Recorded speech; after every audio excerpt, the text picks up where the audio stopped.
Officials and coaches, welcome to Week 7 training tape. We've got numerous plays to look at from this past week, and probably the best job of overall officiating that I've seen this year. So just excellent work, a lot of really good examples of proper mechanics, proper judgment by our officials. Still a few things we can learn from, obviously, but overall just a fantastic week. So let's go ahead and get started. First of all, positioning on a swing and gate type play.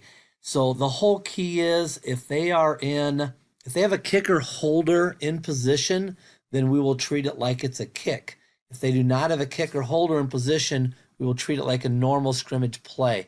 So they definitely do not have a kicker holder here. So we should be in our normal scrimmage positions.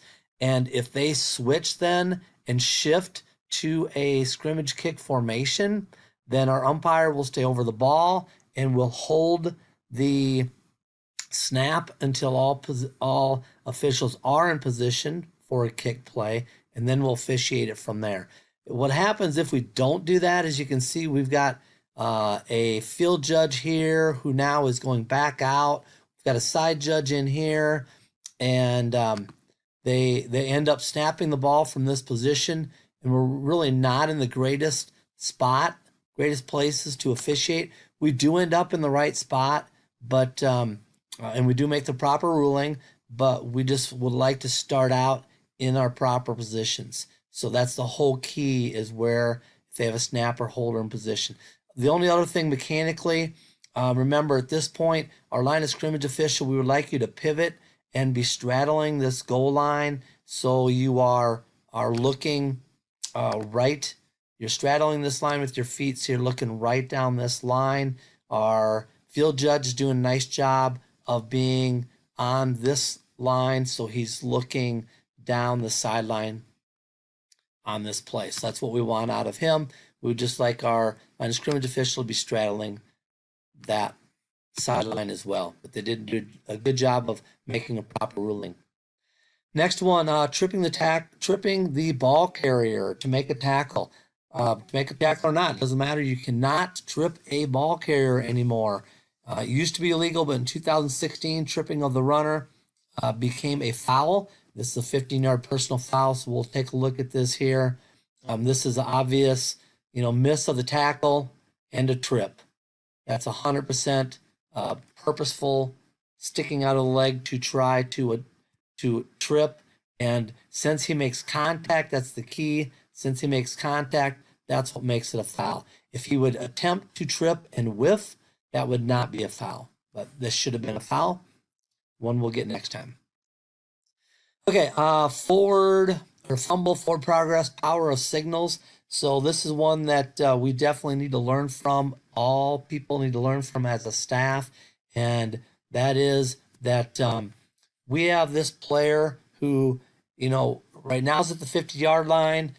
If forward progress would have been the ruling. So if I just continue this, you can see if I go back now and go in slow motion just to go through that, he does not get held up. We do not have progress. So we continue, and now we end up with the ball out.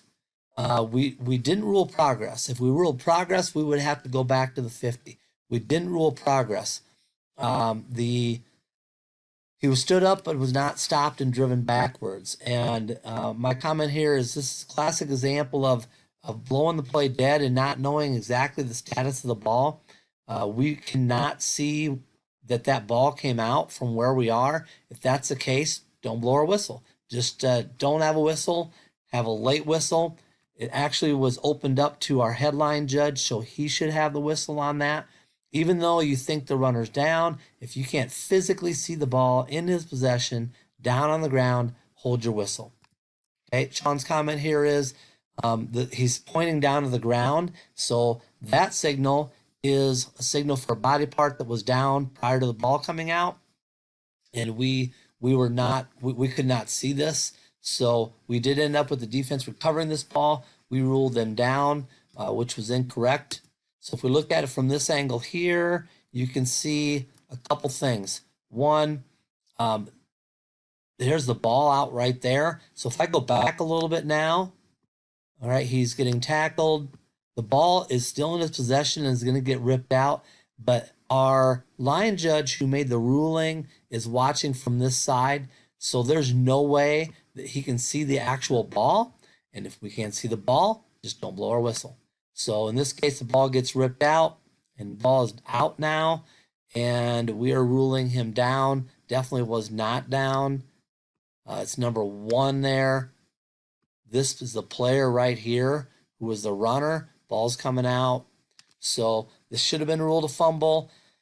Just remember, you need to see a player down on the ground in possession of the ball and be able to see the ball, see leather in possession on the ground before we have a whistle. Next play, we've got blocking below the waist reminder. So we've got this stationary back. He is definitely inside the tackle box. Therefore, he can block low as long as it is from the front and inside the tackle box, and the ball is still inside the tackle box. So this is not a foul. This is okay for a block below the waist. He is a stationary back in the tackle box. Ball's in the tackle box. Block below the waist is from the front, and thus legal. Not a foul. Good decision on that one. Good rules knowledge by the crew. Next play, no blocks below the waist on kick plays. And 2 other things. When in doubt, it's a foul because it's a safety foul. 2, if the blocker meant to go low and then you're like, is it the waist or below the waist? If he means to go low, then it's a foul. All right, so this player is definitely meaning for this to be a low block. Therefore, he bought himself this foul. You can see this. I mean, if I'll go back and go in slow motion, he definitely goes low, right? I mean, he's trying to go low. So it doesn't matter if this guy bends over, if he hits him at the waist. This is a foul for a block below the waist. Our side judge, maybe field judge, I'm not sure which one, coming down, field judge coming down the field, properly flags this. Okay. Now, my comment here is just a reminder. All right, if this was a hold, you would not throw your flag right away because remember, per philosophy, we don't throw holding fouls on kickoffs if it ends up as being a touchback, and this did result in a touchback. So if that just would have been a hold, you want to just hold on to that flag and wait. If it ends up being a touchback, you do not flag it, but you do put it in quick ref that you did not flag offensive holding because the play resulted in a touchback. Since this is a 15-yard foul, block below the waist, blindside block, targeting foul, face mask foul, something like that, then you can go ahead and flag it right away because we're flagging that whether it ends up being a touchback or not. And that is correct philosophy. All right, next play. We've got a punt play here. I believe I just went too far. Nope, we just got an interception. Okay, so we got an interception and no block below the waist anytime after a change of possession. But if we run this one through, you can see we're going to have this guy here, and he's going to attempt to make a tackle. So he's attempting to tackle number 4 right there, ends up kind of missing, sliding through him, and then tripping up number 34. Now, we know that it's a foul if he goes low and blocks below the waist, a blocker out in front of number 4. He can't go low on number 34 to get to number 4, but in this case, number 4 is before 34. So he's trying to make a tackle and misses the tackle and is low and just trips up 34. So that is properly not a foul. And then my comment here, I saw a great job of mechanics by our line judge in reverse mechanics. He's getting to that goal line. We talked about this of at the 10-yard line starting to angle back. So right now he's at the back of the white. That's great. But as he goes from the 10 to the goal line, he does a great job of getting more depth and is stationary and back there and in perfect position to make the ruling on touchdown or not. So that's exactly where we want to be. Here's the problem. If we just go straight back and we're at the back of the white, he's right here, he's getting run over, or at the last second, he's running backwards to trying to get out of the way so he doesn't get run over, and now his eyes are bouncing around. Where this guy's position is just perfect so he can make a ruling on this play from a still position. Excellent job by the line judge. All right, we are under a minute. We should be talking about this on the O2O when we get under a minute. Just say, hey, we're under one, remembering all those things that can happen when we're under one. The biggest one is the 10-second runoff option. So we know when we're under one, we're also under two. So we're under two. We have a choice of starting the clock on the snap, if it would be on the ready, if the teams are tied, or for the team that is behind.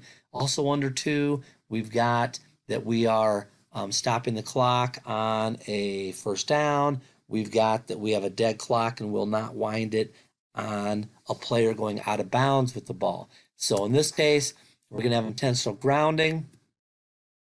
Okay, under duress in the tackle box, did not left the tackle box, and this tackle or this hit is being made before he starts his throwing motion.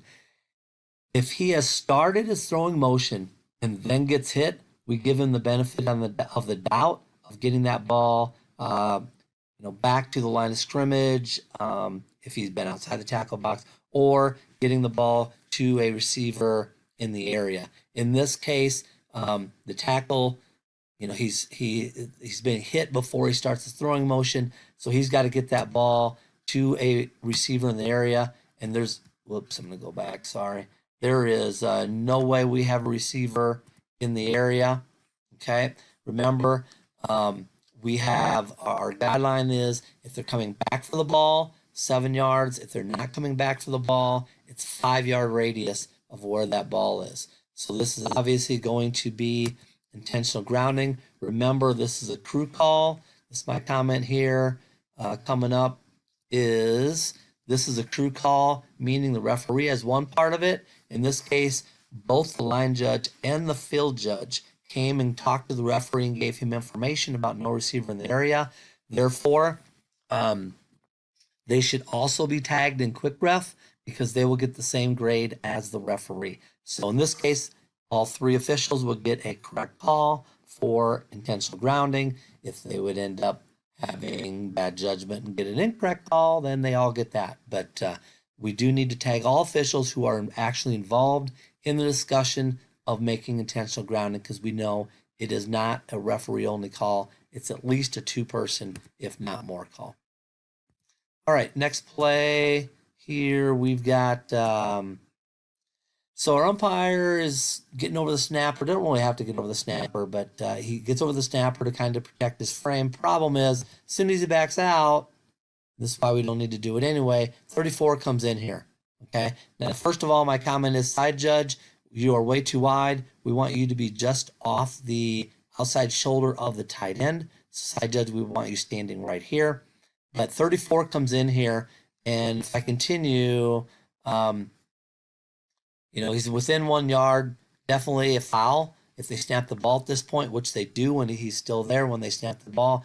My comment is we could have prevented this, and we want to prevent this from being a foul anytime we can. You need to, as soon as he steps in here, so if I go back a little bit, soon as number 34 steps in here, you need to tell him, hey, you can't be over the center, you can't be within a yard and in front of the center, or it's going to be a foul. Verbally tell him. Maybe it did here. Looks like maybe he's leaning in. Maybe he did. But if we didn't, we want to do that. We want to try to prevent this foul. But if we did and he does a move, it's a flag. So next play. Excellent officiating here. So this is just, where we should be looking at this point in time. So right now we've got our, I don't know what quarter, half we're in. Let's just say it's our, side judge at the top. So side judge would have this block, field judge would have this block. Remember, until this ball is caught, our back judge is watching the returner. So the field judge really is going to have, both these blocks in here. Okay, so we are going to have a catch. And on the catch, our back judge is tossing his bag. Great. And then he's going to get this holding foul right here. So we still would be watching here. We still would be watching here. After the catch, and make sure we have that catch completed, our back judge will transition to blocks. In this case, he transitions to this block, which is the right one to watch, because if you watch here, we're going to have a hold. Now, this is just showing who should be watching this block. At this point, our umpire should be watching here. Our headline judge would be watching this block or maybe this block. If I'm the headline judge, this is not a potential for a foul because we've got our return team player in front of, we got our B player, our A player, I'm sorry, in front of our B player in front of our A player. So we don't have a potential for a foul there. This is chase mode. This is a high probability block in the back, which we have. So you could be on this block. Our line judge coming down the field, probably watching this action right here. Okay?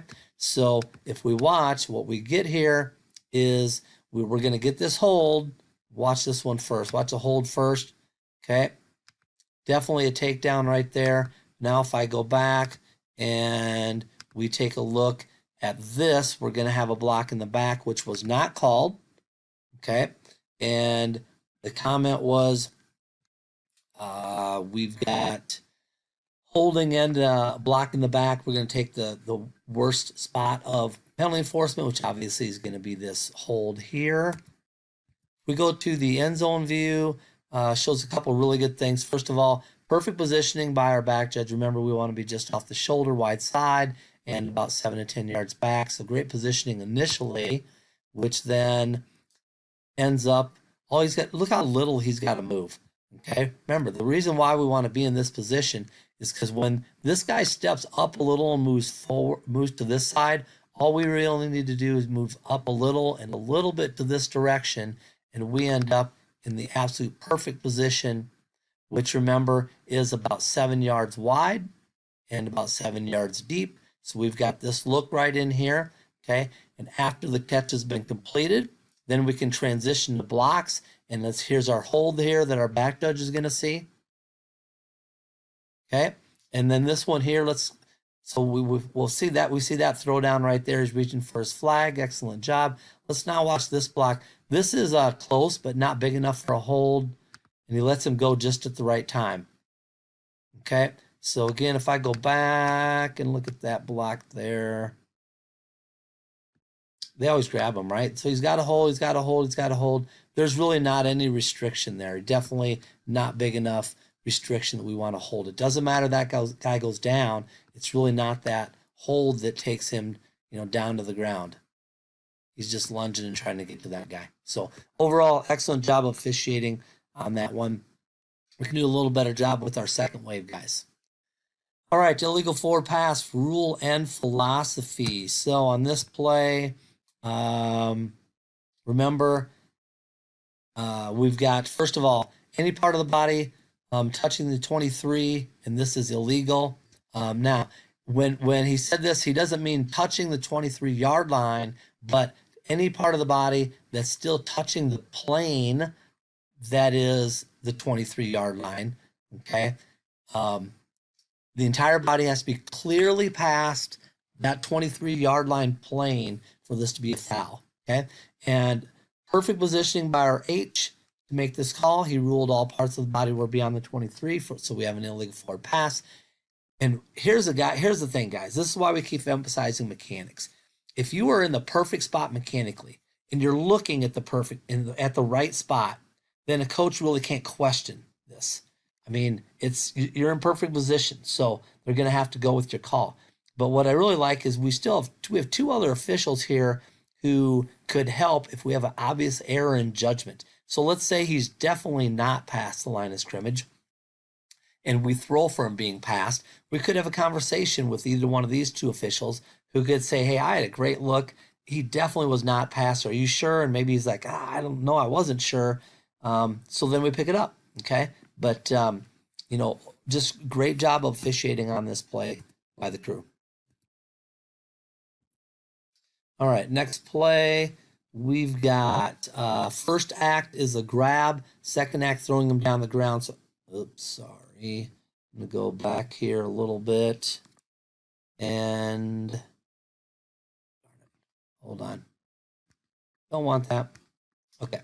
So now if I go in slow motion, we'll see the play ending. Okay, so he's out of bounds, grabbed. That throwdown is why we have a flag. Okay, so excellent job. This is definitely a second act throwing him down. That's what made it a foul, not the grab that we had, but that second act. All right, another situation here. We've got ball carrier gave himself up, was out of bounds, late hit. And I don't know what that arrow for. That's an arrow I didn't want.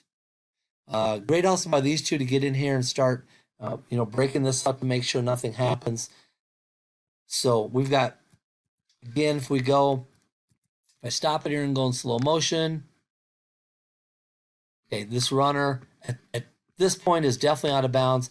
There comes our late hit. Okay, so now we got a flag. And that arrow shouldn't be there. Sorry about that. Okay, I can get rid of it. But we have a good job of these two guys coming in to break this up so nothing worse happens. Good job. Next play. All right, this is a great play. KCI philosophy blocked into rule and so on. So these are as tough as it gets. All the bad shit happens in kick plays, and this is exactly what can happen and why it's so difficult. But we have to be mechanically sound, and if we are mechanically sound, then we can get this, okay? So right now, we need to think about where we're all looking, okay? So this official definitely should have his eyes right here. We know our back judge is watching our return man.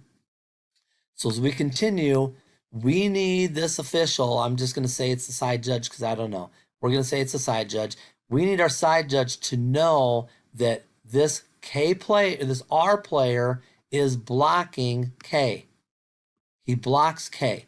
He is involved in this block. Therefore, we can't have KCI. Okay? So let's go back now and talk about that before we move on to something else. Okay, so we're watching this. We're watching this. They're involved. They are actively blocking each other. If they're actively blocking each other, we cannot have KCI. So now our next thing to talk about, my comment here, is this is not a foul for KCI. Let's discuss why and what else all happens in this play. So I kind of discussed the why of it. Okay, when they're actively engaged in blocking, it takes him off of KCI. Here's the thing. Our back judge is going to have a flag. I don't see a flag. I think we had a flag. Eventually we had a flag. I saw it in quick ref. So eventually we had a flag. But he's going to have a flag for someone of the opposite team coming in his return man. Right now we can go ahead and have that flag. You know nothing else as a back judge, but a guy was in my guy's area. He was in the zone. So we got a flag there. Now, this official needs to come in at the end of the play and have a conversation with our back judge and say, I had a player who was legally blocking the guy that got in for KCI, so we don't have KCI. So we pick up the KCI. In this case, we had a legal block, so we don't have a foul there. We could have an illegal block. We had this on a previous training tape. We had an illegal block in the back, which put our K player into the R player. So we pick up the flag because we've got him blocked into. In this case, we have him blocked into, but it's not a foul. It's illegal blocking. So we're just going to pick it up. We have no foul. But what we need to do now is we also need to know what happened, who this ball hit. Okay, this is really critical. If this hit the white player first, which is the kicking team, then we know we've got illegal touching at wherever it hit them at the 30-yard line. So when K picks it up at the 28-yard line, we know that we have illegal touching. It's going to be R's ball at this point, or I should say B's ball at this point, because A illegally touched it.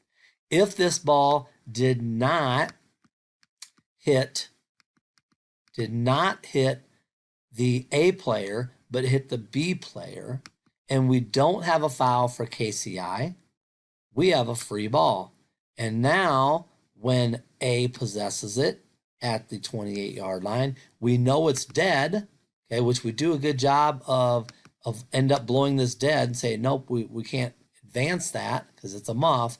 But if B touched it first and we have no foul, it's going to be Team A's ball at the spot of recovery, 28-yard line. So a lot of things to discuss there. But we need to do a better job on plays like these. These are huge plays. This is change of possession. We need to get it right. Do we have a KCI? Do we not have KCI? Who did the ball touch first? Those are huge things that we need to make sure we get right. All right, this next one, we've got this one. We have forward progress. He's being driven backwards. So strong whistles, strong voice presence, and we can keep this guy up. We can make it where we don't have him continue to get driven back. I mean, this play's over. Remember, we got one guy. As soon as the second guy comes in, and we are not moving forward anymore, it's dead. Right now, we need to be hammering on this whistle right here, hammering on the whistle, and keep on it, so all this crap stops. Because what we end up having is we ended up having a UNS foul. I don't remember who it was on, but it doesn't matter if it was on, A or B. We had a UNS that we didn't need to have if we do a better job of shutting this down. If we're hammering our whistle this whole time, and especially this guy jumping on late, these guys continue to drive him back. Yeah, we're going to give him a little bit maybe in there. This guy who's doing his Superman jump on top, when this thing's dead, that right there, that's a foul. Okay? If you're hammering on the whistle the whole time, that's a foul. Now, if you're not on your whistle and we don't have a whistle until after this, well, that's not a foul. But if we had a whistle when we should have, then that Superman act would have been a foul in itself, and we definitely would not have had this UNS for whatever talk happened after the fact. Next play, trick plays like this need to be 100% perfect. This one definitely is not. Quarterback definitely did not even get close to getting set. Not even close for a second. He didn't even get set. So remember, a second in this case is a pretty brief second. We're not going to have it a slow 1001, okay? But this guy never gets set. And we do properly come in and flag this. It's a little late. I'd like to see our flag go high up in the air. All right, we just kind of end up tossing it forward. And I think we went with illegal motion, and I'm totally good with illegal motion. We could make it a false start. Really, to have it a false start of a second kind, we need everyone to have been set for a second. I don't think everyone was ever set for a second, because we had this outside guy here who's moving his feet. So I don't think we're ever set before that quarterback goes. So now we do need everyone to get set for a second, or this is a false start of the second kind, right? Illegal shift that converts to a false start. Doesn't really matter so much, but we did get a foul on it. That's what we need. So good job on that. Even if it's a little late, we got the right call done. All right, that's it. Just under 30 minutes, so a little longer than normal, but a lot of great plays. Overall, great job of officiating. Let's keep it up. Keep working hard. We got playoffs coming up soon. And, stay after it. Stay in the book. And safe travels. Talk to you again next week.